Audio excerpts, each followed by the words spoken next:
Assalamualaikum warahmatullahi wabarakatuh. Berjumpa kembali di channel Cendekia Muslim. Teman-teman sekalian, kali ini kita akan mengikuti perkembangan kasus insiden baku tembak ya. Katanya sih begitu ya.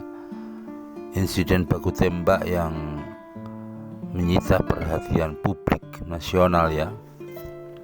Baku tembak yang melibatkan Baradae dan mendiang Brigadir J ya, yang sampai saat ini kira-kira sudah hampir 1 bulan peristiwa tersebut terjadi ya.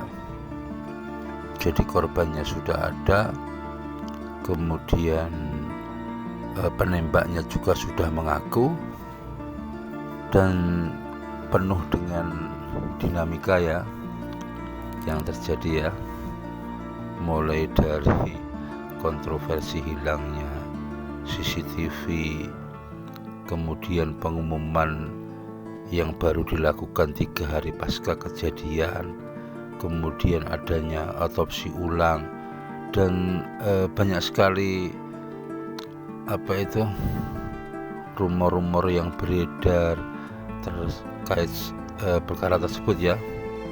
Dan ini sekali lagi sudah hampir 1 bulan, dan alhamdulillah ya, meskipun menurut kita mungkin orang awam ya, lama banget gitu loh, sudah hampir 1 bulan.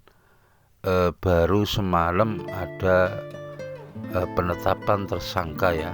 Jadi semalam Mabes Polri dalam konferensi persnya yang dibacakan oleh Bapak Brigjen Andirian ya, semalam menetapkan Baradae sebagai tersangka dalam peristiwa tersebut ya, dijerat dengan pasal 338 KUHP.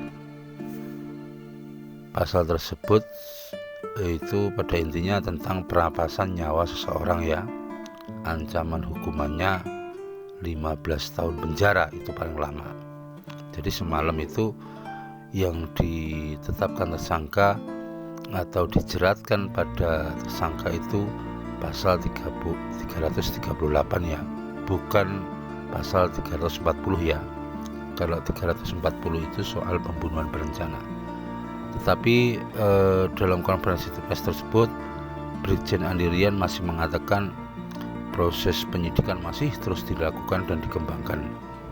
Karena ini menurut logika kita yang paling rasional itu kayaknya bukan pelaku tunggal ya.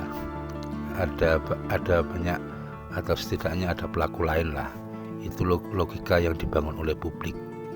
Jadi sekali lagi, kalau semalam itu masih pasal 338, dan apakah nanti bisa ke arah pembunuhan berencana atau tidak, nanti tergantung hasil dari penyidikan. Dan kita semua masih menunggu hasil dari otopsi ulang ya, yang katanya memerlukan waktu 4-8 minggu. Teman-teman sekalian, memang banyak kalangan ya yang mengatakan bahwa sebenarnya kasus ini mudah begitu. Ada yang mengatakan cukup penyidik tingkat polsek aja sudah bisa mengungkap kasus ini ya. Para pihak yang terlibat jelas, TKP-nya jelas, korbannya juga sudah ada, tetapi kenapa memakan waktu yang sangat lama begitu ya? Itu kegelisahan publik.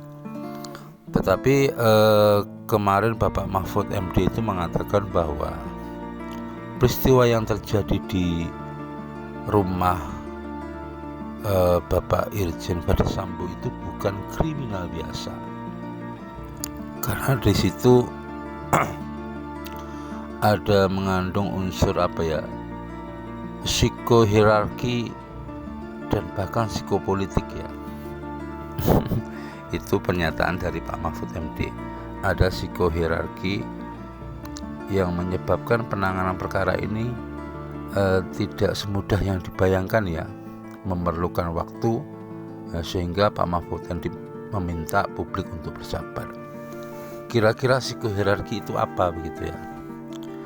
Psikohierarki itu kalau dari sisi bahasanya aja sudah soal apa ya, psikologis.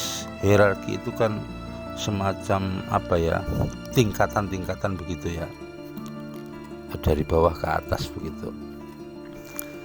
Jadi kalau bahasa sederhananya mungkin psikohierarki itu terkait dengan psikologis kepangkatan ya, karena beberapa pihak yang akan diperiksa, seperti misalnya Bapak Irjen Verdi Sambo itu kan punya kepangkatan yang lebih tinggi dari para penyidik, dan tentu itu secara psikologis akan berpengaruh ya, makanya dinamakan psikohierarkis. Jadi ada soal kepangkatan, yang mau diperiksa itu pangkatnya lebih tinggi dari yang memeriksa begitu. Tetapi yang seperti ini sebenarnya juga sudah dijawab sama Bapak mantan Kabareskrim ya, Bapak Susno Duaji ya. Beliau yang terkenal saat peristiwa Cicak Buaya kasus KPK dahulu ya. Bapak Susno Duaji mengatakan ya tidak terlalu risau lah, karena kan untuk memudahkan penyidikan perkara ini, mungkin dalam tanda kutip untuk menepis adanya psikohierarki ini, Bapak Irjen Verdi Sambo kan sudah dinonaktifkan. Jadi seharusnya tidak usah terlalu risau ya.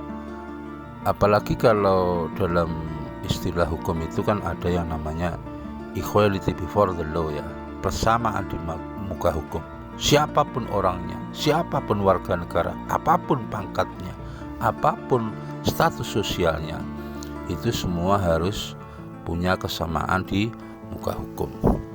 Kemudian ada satu kredo ya, istilahnya kredo atau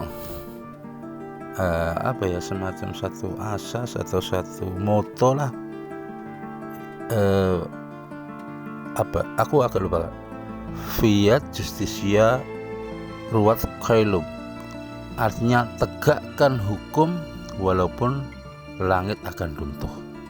Jadi semangat penegakan hukum itu tidak boleh terkendala oleh situasi apapun, oleh kemungkinan apapun. Tegakkan hukum walaupun langit akan runtuh, semestinya itu. Jadi kalau alasan psikohierarki, psikopolitis dan lain sebagainya itu sebenarnya dalam dunia hukum tidak dikenal ya. Semua mendapatkan perlakuan yang sama di muka hukum, dan apapun resikonya hukum itu harus ditegakkan. Teman-teman sekalian, kemudian yang menarik ya, yang akan kita semua tunggu ya, setelah penetapan tersangka Baradae, tentu nanti akan ada panggilan pemeriksaan sebagai tersangka. Yang menarik yang akan aku tunggu itu, apakah setelah diperiksa sebagai tersangka yang bersangkutan akan dilakukan penahanan atau tidak. Karena kalau melihat pasal yang dijeratkan ya, yang disangkakan itu kan ancaman hukuman maksimalnya 15 tahun. Jadi kalau sesuai dengan pasal 21 KUHP itu bisa dilakukan penahanan. Yang menarik akan kita tunggu, apakah kepada yang bersangkutan ini dilakukan penahanan atau tidak. Semestinya kepada yang bersangkutan itu harus dilakukan penahanan, karena pasalnya sudah memungkinkan, sudah membolehkan, sudah ada dasarnya. Kalau sampai tidak ditahan ya sekali lagi nanti akan menimbulkan polemik di ruang publik ya. Jadi kalau orang itu tidak ditahan, itu kemungkinan untuk dibebaskan dengan alasan-alasan tertentu itu besar. Berbeda kalau sudah ditahan. Kalau sudah ditahan itu sulit untuk bisa dibebaskan. Sekali lagi sulit loh, bukan tidak mungkin. Sulit untuk bisa dibebaskan. Kalau sudah pernah dilakukan penahanan kemudian dibebaskan, itu nanti resikonya akan ada tuntutan ganti rugi kepada instansi penegak hukum. Sekali lagi menarik untuk kita tunggu apakah nanti polanya sama dengan yang terjadi di KM 50, para tersangka tidak ditahan kemudian berujung bebas atau lepas karena ada pembelaan terpaksa, ataukah berbeda begitu? Kalau harapanku sih berbeda lah. Harapanku ini harus dilakukan penahanan dan nanti akan memudahkan untuk proses penyidikan, penuntutan, dan pemeriksaan di pengadilan. Itu aja teman-teman yang bisa aku sampaikan. Semoga bermanfaat. Kurang lebihnya mohon maaf. Assalamualaikum warahmatullahi wabarakatuh.